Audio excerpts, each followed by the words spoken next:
Ladies and gentlemen, good morning. I am back today. I want to begin this video by apologizing for not doing any analysis yesterday. Most of you are aware of the challenge I'm currently facing. Once that challenge is behind us, everything will go back to normal. But for now, some days will be missing, some days will be doing something. But there is this new strategy which William Ruto and his allies have now devised and are using towards President Uhuru Kenyatta. The strategy of attacking President Uhuru Kenyatta. Almost everybody close to William Samoei Arap Ruto is now attacking President Uhuru Kenyatta. And they are accusing President Uhuru Kenyatta of all manners of things. And the worst of them is that they are accusing President Uhuru Kenyatta of planning to eliminate them. I just want to play for you this short clip of William Ruto and Rigath Gachagua accusing President Uhuru Kenyatta of all sorts of things, because I want us to look at the response which the president gave yesterday, what it means, and why William Ruto and his brigades are now using the latest strategy of attacking President Uhuru Kenyatta. Wachana na William Ruto. I supported you when you needed a man to support you. If you do not want to support me, leave me alone. Ni kweli ama si kweli? Yes. Yeah. And please, tuko pamoja bwana? Tunaelewana? Yes. With a lot of respect. Sijui kama tunaelewana. With a lot of respect, my friend, Mr. President. Please, be a decent human being. Kuwa muungwana. Kuwa na shukurani. Sisi ndio tulikusaidia. Wacha kujifanya saizi eti sijui unajifanya nini. Please. Ama niaje, my friend. Sasa eti wewe sasa unaanza kunithreaten mimi. Ati utanifanya nini? Bora usiue watoto wangu, lakini mimi na wewe tafadhali tuheshimiane. Mimi Rigath Gachagua ndio nilipatiwa Uhuru Kenyatta na Moi mwaka wa 2002.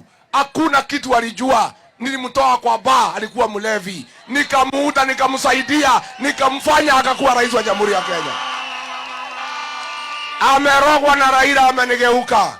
Amenihangaisha. Amenitafutia makesi ya uongo. Ameninyang'anya pesa yangu. Amefunga kampuni zangu zote. Amefuta watoto yangu kazi. Amefunga kampuni ya bibi yangu. Rais, juzi umekuwa Nakuru ukasema ya kwamba ati Rigath Gachagua, Dende Nyoro, Kimani Ichung'wa na Moses Kuria ati watajua wewe ndio rais ya Kenya. Ile mambo umetufanyia Rais Uhuru Kenyatta, tunakuomba tafadhali rais, usiue mimi vile baba yako aliua JM Kariuki. Ninakuomba rais, nakuomba. Mimi niko na bibi, mimi niko na watoto, tafadhali usiniue. Umenitesa ya kutosha Rais Uhuru Kenyatta. Now from those speeches, the tone and everything, it is very clear that William Ruto and his brigades are now using a different strategy towards President Uhuru Kenyatta. For the past 5 years, William Ruto and his brigades avoided any direct confrontation with President Uhuru Kenyatta. Now they are going for the president, and not just going for him, accusing him of all manners of things. And of course, the president has responded. So I want us to look at why William Ruto and his brigades are using this latest strategy and dissect the president's response to them. But before we do all those, in case you are watching this channel for the first time, I want you to take a second or two, click that subscribe button so that next time we produce a video like this, YouTube will automatically notify you. And to the subscribers, I want to continue thanking you guys for your continued support, because without that support, this channel cannot be where it is. Now, let us get back to serious business. And by the way, there's this audio of Junet Mohammed. We are also going to look at it, and other matters maybe if time will allow. Now let us begin by playing the response by President Uhuru Kenyatta. Okay, let us not play that first. Why do you think William Ruto and his brigades are now attacking President Uhuru Kenyatta the way they're doing? Number one, they want to incite their supporters against the president, because I think the previous strategy has not worked for them. And we have only a few days to the next general election. So they want to try this strategy, whether it's going to work or not, but they want to use it to incite their supporters against the president. And William Ruto did this in his backyard, which worked well, but I don't know how the people of the larger Mount Kenya region are going to take it. So that's number one. Number two, they want to seek for sympathy. You know, by claiming that the president is targeting your family for elimination. By Rigath Gachagua warning the president not to eliminate him. By Moses Kuria talking the way he's talking. By Oscar Sudi accusing the president of all manner of things. By Mike Sonko accusing President Uhuru Kenyatta of planning all the bad things against him. You know, it's clearly about sympathy. Because we've been in this country, the president has been with these guys for close to 10 years, nothing much. So they're just trying to seek for sympathy. Number three, they're using this latest strategy as a strategy to mobilize their supporters to turn out. You know, this election is already determined. You can already tell who is going to be the next president of the Republic of Kenya. If you are in doubt, just go to Kisian and take the Bondo route, and to see the kind of development which is taking place in that particular road under the supervision of the KDF. So the election is already determined. So they want to mobilize their supporters using this tactic to turn up in large numbers and vote for them. Because of course, votes are normally, election is supposed to be democratic, but it has never been. And number four, their last strategy is that they want to link President Uhuru Kenyatta to historical injustices. You know, when someone like Rigath Gachagua takes on Uhuru Kenyatta, for example, and is saying that he took Uhuru Kenyatta from drinking den and molded him to become a president, then you wonder, was Uhuru Kenyatta a dynasty, or was Uhuru Kenyatta a hustler? Because Uhuru Kenyatta was born in State House. So how Rigath Gachagua came and made Uhuru president is something we can't tell. But what we know is that President Moi Kibaki, the former president, the late Daniel Toroitich Arap Moi, is the one who picked Uhuru Kenyatta and made him the chairperson of the tourism board. Before we knew, he made him a nominated member of parliament by forcing Makto to resign. Before Kenyans knew, Uhuru Kenyatta was the vice chairperson of KANU.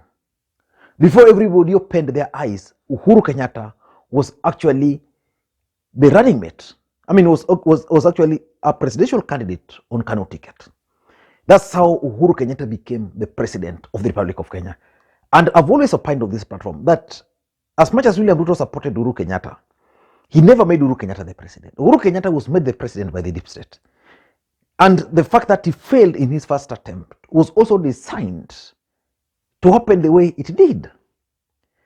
So these guys are just trying to link Uhuru Kenyatta to historical injustices, because that now sells in this country. And I want you guys to listen to how the president has responded to those attacks before we proceed.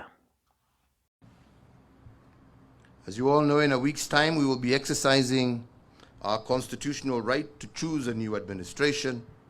I want to urge all of us to maintain peace during the remaining campaign period and on and after the date of the election.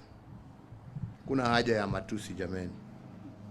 Kila mtu, including myself, ako na uhuru wa kupigia debe yoyote ambaye anataka. Kwa hivyo, unapigia huyu, mwingine anampigia huyu, mwingine anapigia huyu, uamuzi utakuwa wa wananchi. Kuna haja ya matusi, kuna haja ya kuingilia watu. Sasa wakati naenda kupatiana serikali na sina uwezo, ndio niko na time ya kukutafuta. Piga story yako, uza sera zako, wachana na mimi. Mimi nafanya kazi yangu, nimalize. Nyinyi muende muombe kura. Wananchi wakiwapatia sawa, wakiwanyima, twende nyumbani pamoja. Shida iko wapi? Si dunia itaendelea. Yeah? So, ladies and gentlemen, let us be calm. Let us do the right thing. Let us tell Kenyans what we shall do for them. I now take this opportunity very proudly to declare the Nairobi Expressway and the Nairobi Eastern Bypass officially commissioned, and Godspeed to all users. Thank you to all our partners. May God bless you all, and may God bless Kenya. Asanteni sana. Now, that's President Uhuru Kenyatta. Most people had expected the president to bang the table, to hold the microphone the way he normally holds it when he's angry. But President Uhuru Kenyatta is just relaying his message to William Ruto very softly. And from that speech, this is the message I'm getting from President Uhuru Kenyatta to William Ruto. Number one, he's telling William Ruto, the president is telling the DP, that for me, I simply responded to your lies. And why are you angry with my response? Because you are lying. Then I decided to tell Kenyans my side of the story. And by telling the Kenyans my side of the story, why are you mad? Why are you mad that I'm telling Kenyans my side of story? To an extent that you now accuse me of planning to eliminate you. So that's the first message. The second message I'm getting is that the president is reminding his deputy that he has a right to support Raila Odinga. And therefore, there is no need for the deputy president to insult him for supporting Raila Odinga. And that's also coming out very clearly. The other message I'm getting from President Uhuru Kenyatta's message, from President Uhuru Kenyatta's, the third message I'm getting from President Uhuru Kenyatta's response is that he's telling the DP that you have actually insulted me for 3 good years. Remember, after the fallout, these guys used to attack the president. They used to insult him, including even insulting the mother. So Uhuru Kenyatta is telling them that you've insulted me for 3 good years. When I was the president, I did nothing. Why now? Why are you saying that I have 7 days, then I can now eliminate all of you within 7 days? You know? So what are you trying to tell Kenyans? Is it that you've sensed panic? So the president is just reminding these guys that, my friends, I've been the president for now 10 years. If I wanted to do anything bad, I had the powers, I would have done. But I decided not to do anything. So it's for you, you can continue ranting. But for me, I'm focused on handing over the power. And the fourth message I'm getting is that the president is actually telling William Ruto and his team that he's retiring. Remember, at some point, William Ruto and his team insisted that President Uhuru Kenyatta is not willing to go home. And if you've been studying President Uhuru Kenyatta, I think the way he's managing his departure from State House is even shocking to those who thought he would stay on. And lastly, he's telling DP and his team, please go out and campaign. I'm not on the ballot. I don't know what you think. That's my take. Thank you guys, and please, may you have a good day. Bye-bye.